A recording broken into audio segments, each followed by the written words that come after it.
My name is Sarah Miller. I'm 33 years old, and for 6 months, the state of Florida legally believed I was dead. If you haven't seen part 1, here's what happened. Last year, my parents were killed in a plane crash, leaving me and my older brother Mark a $2.1 million inheritance.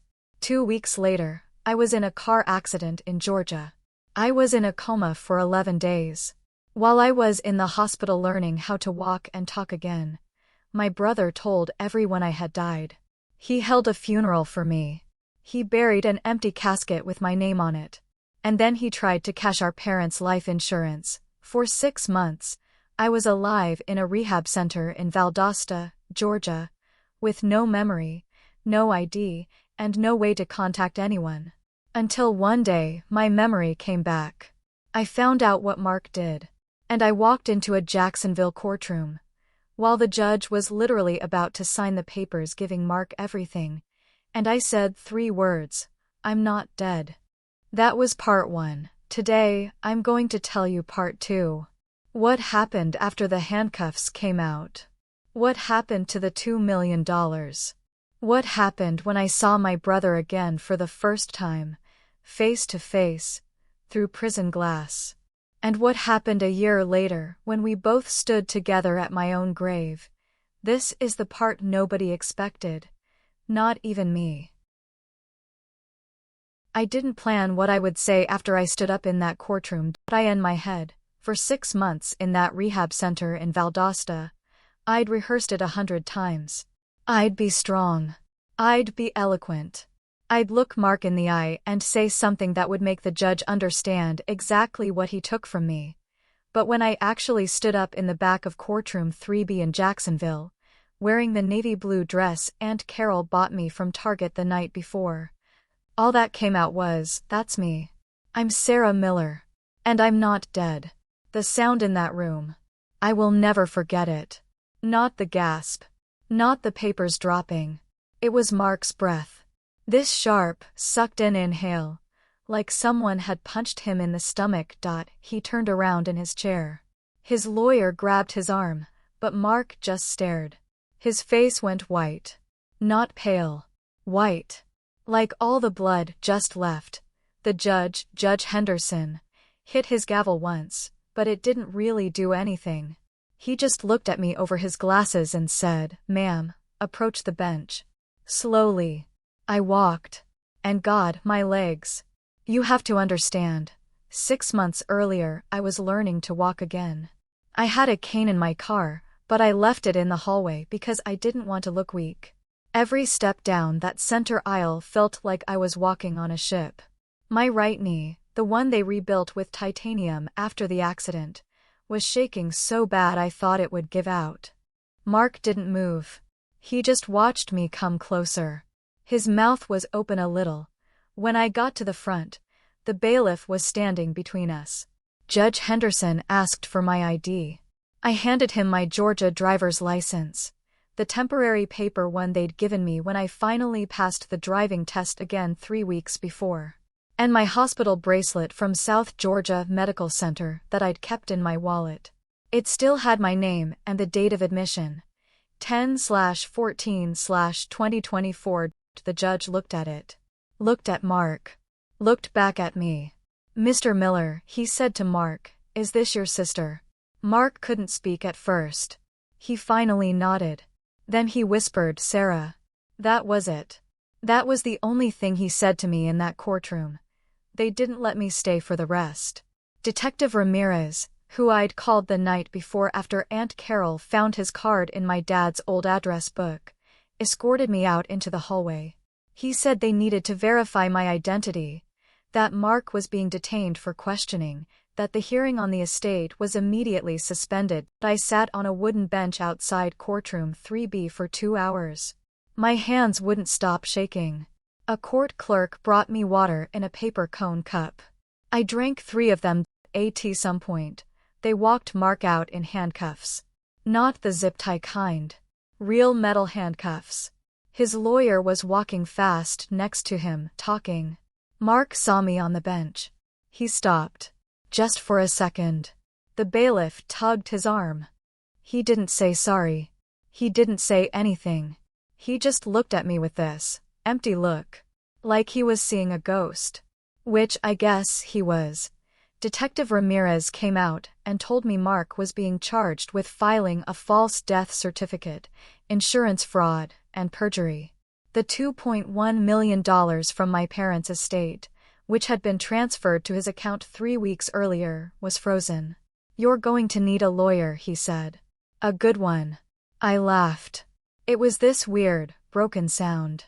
I just learned how to walk upstairs again last month. I don't even have a job. That night, I didn't go back to the house on Oak Street where I grew up. I couldn't. Mark had been living there since Mom died. Aunt Carol booked me a room at the Hampton Inn by the airport. She stayed with me. I didn't sleep.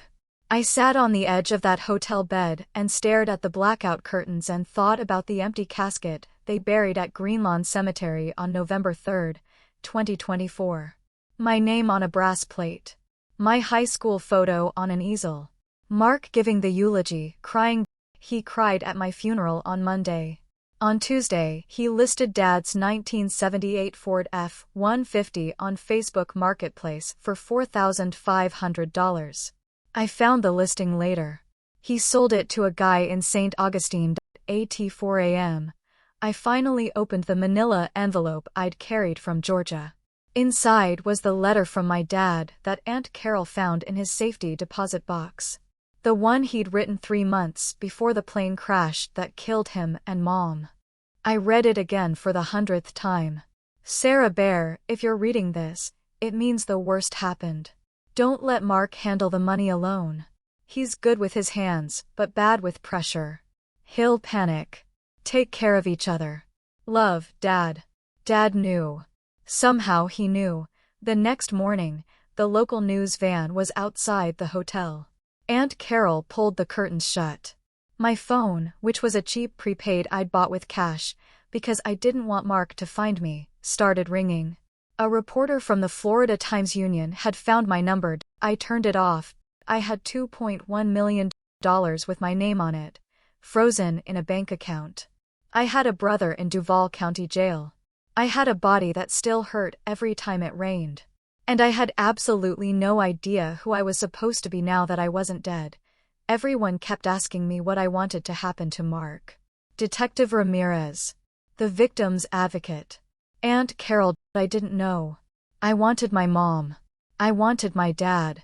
I wanted the last 6 months back, where I was just a girl in rehab learning to say her own name again without stuttering, but I couldn't have that.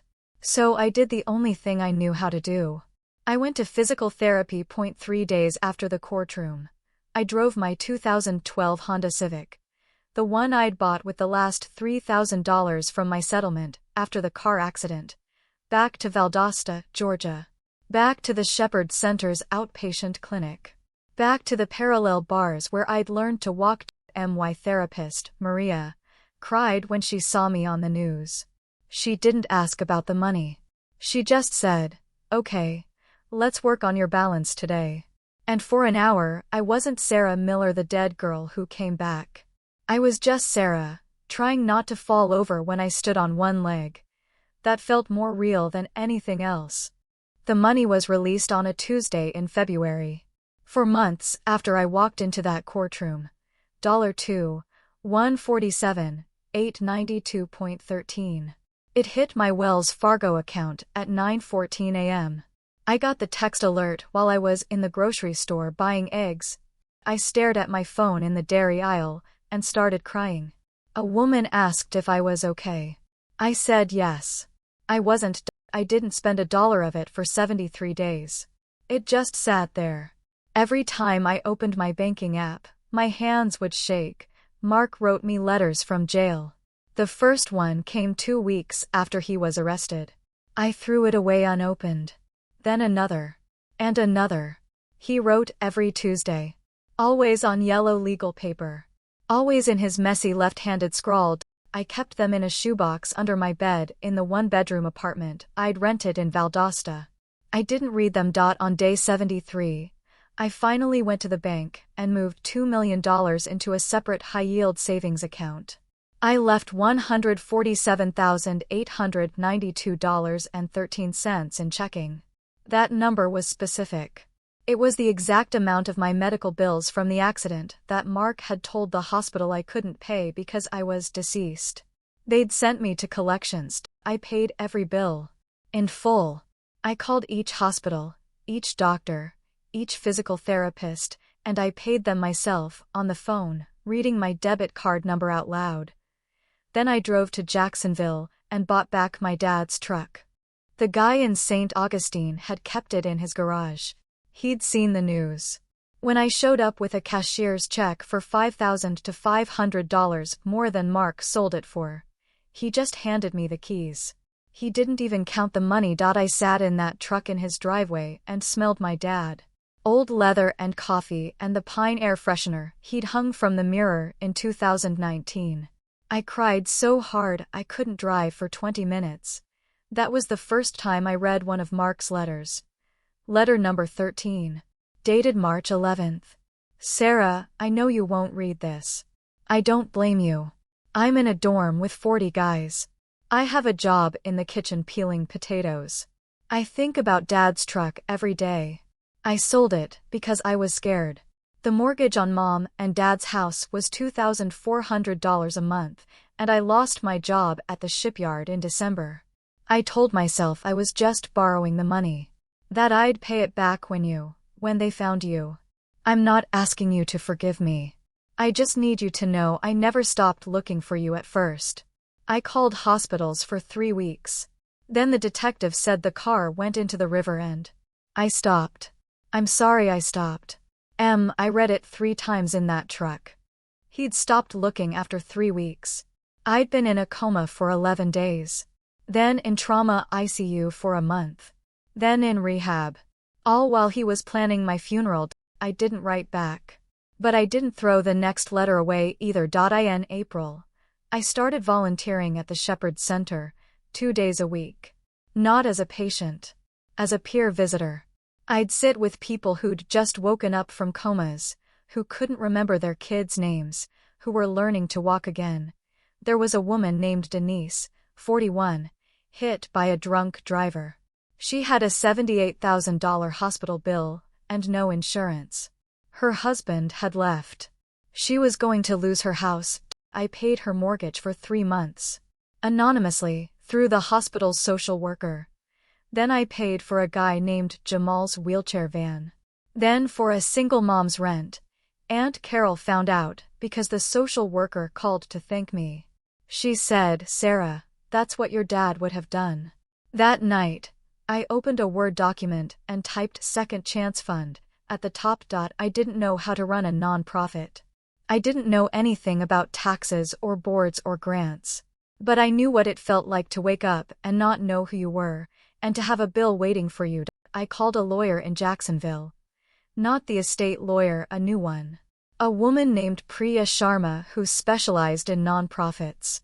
I told her I wanted to put $1.5 million into a fund for traumatic brain injury survivors who fall through the cracks. She said, that's a lot of money to give away. I said, it's not mine. It was my parents'. And they would have hated what Mark did with it. Mark's sentencing was set for June. They offered Mark a plea deal. 5 years for fraud, serve 3. His public defender called me in May and asked if I would write a victim impact statement asking for leniency. I said no. Then I went to see him. Not because I forgave him. Because I was tired of the letters. Duval County Jail visiting room smells like bleach and old coffee. You talk through a phone, through glass. Mark shuffled in wearing an orange jumpsuit that was too big. He'd lost weight. His beard was patchy. He picked up the phone. His hand was shaking. Hey, Sarah Bear, he said. Dad's nickname for me. I didn't cry. I was surprised by that. Don't call me that. He nodded. Looked down. I deserve the 5 years. Yes, I said. You do. We sat there for a minute. I could hear a baby crying in the background on his side. Someone else's visitor. Emma asks about you, he said. Emma is his daughter, my niece. She was 7 when I died. She saw you on the news. She made me a drawing of you as an angel. I felt something crack in my chest. I'm not an angel, Mark. I'm just alive. I know, he said. And then he started crying. Not the funeral crying, the big showy sobs. This was quiet. He put his forehead against the glass. I was so scared, Sarah. After Mom and Dad died, I had the house and the bills and Emma and I convinced myself you were gone. It was easier than thinking you were out there hurt and I couldn't find you. I thought about hanging up. I should have. But I thought about Dad's letter. He'll panic. I started a fund, I told him. With Mom and Dad's money. For people like me. Brain injury survivors. He looked up. Wiped his face with his sleeve. That's good. That's really good. The lawyer wants me to ask for leniency, I said. Mark shook his head fast. Don't. I did it. Let me do the time. I left after 18 minutes. I didn't say I forgave him. I didn't say I loved him. I just said, tell Emma I said hi. His sentencing was June 14th. I didn't go. I sent a letter to Judge Henderson instead. Not asking for leniency. Just telling the truth. Your Honor, my brother made a terrible choice because he was scared and grieving. He should be punished. But my parents raised us to believe in second chances. I am asking that whatever sentence you give, it includes the possibility for him to work and to be a father to his daughter. I have already lost my parents. I don't want Emma to lose her dad completely too. Judge Henderson gave him 18 months in state prison, with work release after 9 months, plus 5 years probation and full restitution. He cited my letter. Mark called me from prison in July, crying, thanking me. I didn't answer. He left a voicemail. On August 12th, the 1-year anniversary of my parents' death, I drove to Greenlawn Cemetery in Jacksonville. I brought flowers for Mom and Dad. And I brought flowers for the empty plot next to them. The one with my name on the headstone that Mark had bought. The cemetery had never removed it. They said they'd need a court order. So there it was, Sarah Elizabeth Miller. Beloved daughter and sister. 1992-2024. I stood there looking at my own grave for a long time. Then I heard footsteps behind me on the grass. It was Mark. In his work release uniform, gray shirt, khakis. He was holding flowers too. He'd gotten a day pass. He stopped 10 feet away. Like he was scared to come closer. I didn't know you'd be here, he said. I come every month, I said. It was true. I'd been coming since February. He walked up slowly and put his flowers on Mom's grave. White lilies. Her favorite. We stood there, side by side, looking at 3 headstones. Mom, Dad, and me. I'm sorry, he said. For the first time, it sounded real. Not practiced. Just tired. I am so sorry, Sarah. I didn't say, it's okay. Because it wasn't. But I reached into my purse and pulled out Dad's old Timex watch. The one Mark had pawned in December for $80 to pay the electric bill. I'd bought it back from the pawn shop in March for $150. I held it out to him. He stared at it. Where did you? Dad wanted you to have it, I said. He told me in a letter. Before the crash. Mark took it with both hands, like it was fragile. He put it on. It was too loose on his thin wrist. Thank you, he whispered. We didn't hug. We just stood there at our own funeral for another 10 minutes, and then he had to go back to the work release van.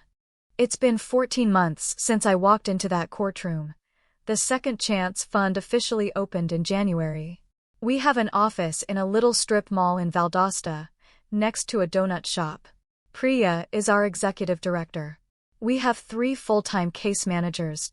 So far, we've paid $347,000 in direct assistance. Rent for 22 families. Medical equipment for 41 people.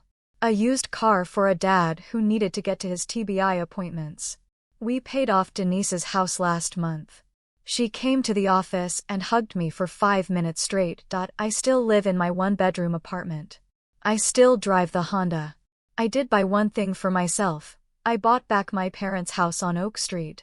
Mark had to sell it as part of restitution. The bank was going to foreclose. I bought it at auction for $189,000, less than half what it was worth. I didn't want to live there. Too many ghosts. We turned it into transitional housing.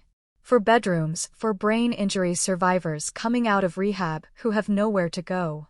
Maria from physical therapy runs the program. There's a ramp out front now, and grab bars in the showers. Dad's workshop, in the garage, is still there. Mark uses it on weekends. He got out for good in March. 9 months early for good behavior. He lives in a small apartment with Emma, who is 9 now and calls me Aunt Sarah like nothing ever happened. Kids are amazing that way. He works for the fund as our maintenance coordinator. $22 an hour. He fixes things at the Oak Street house. He mows the lawn. He hasn't missed a child support payment. We have dinner every other Sunday. It's awkward. We talk about Emma's soccer games, and the weather and the house. We don't talk about the funeral. We don't talk about the money. Not yet. Last week, he helped me plant a garden in Mom's old flower beds. He asked if I remembered how she used to make us weed for an hour before we could go swimming. I said yes. And for a second, we both laughed. A real laugh. Oh, I forgive him? People ask me that all the time in comments on the news articles. I don't know. Forgiveness feels too big, too finished. Like putting a bow on something that's still bleeding. What I know is this. My dad was right in that letter. Mark panicked. He made an unforgivable choice because he was scared and alone and grieving. And then I came back, and he had to live with what he'd done. I didn't come back to ruin his life. I came back to live mine. And my life, it turns out, is pretty good. I walk without a cane now most days. I still have headaches when it rains. I still sometimes forget words mid-sentence. My short-term memory is Swiss cheese. But I remember the important things. I remember my mom's voice. I remember my dad teaching me to change the oil in that truck. I remember Mark holding my hand on the school bus in first grade when I was scared. I remember waking up in that hospital in Georgia and not knowing my name, and a nurse named Karen saying, "You're safe. You're alive." I am alive. That's the part Mark forgot. That's the part one get to remind him of every time I see him. The headstone at Greenlawn is still there. I finally got the court order to remove it last month, but I haven't. I go and sit by it sometimes. It reminds me that there was a version of my life where I stayed dead. Where Mark got the money. Where Denise lost her house. That didn't happen. I walked into a courtroom instead. Last Tuesday, Mark and I took Emma to get ice cream. She got chocolate with sprinkles. She asked me why I have a scar on my forehead from the accident. I told her, because I hit my head really hard. But my brain is tough. She thought about that. Then she said, like a superhero. Mark looked at me over her head and mouthed, "Thank you." I nodded. That's as close to forgiveness as we get right now. And it's enough.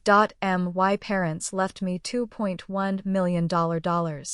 I used it to buy back a truck, pay some bills, and give a bunch of strangers a second chance. Mark tried to steal it. Instead, he gave me a purpose I never would have found otherwise. If you're watching this, and you have a brother or a sister you're not speaking to because of money, or pride, or something stupid that happened years ago, call them. Not because they deserve it, but because you're alive and they're alive, and that's rarer than you think. I know what it's like to be dead on paper. Trust me. Being alive is better. Even when it's messy. Even when it's hard. Even when your brother buried an empty casket with your name on it. I'm Sarah Miller.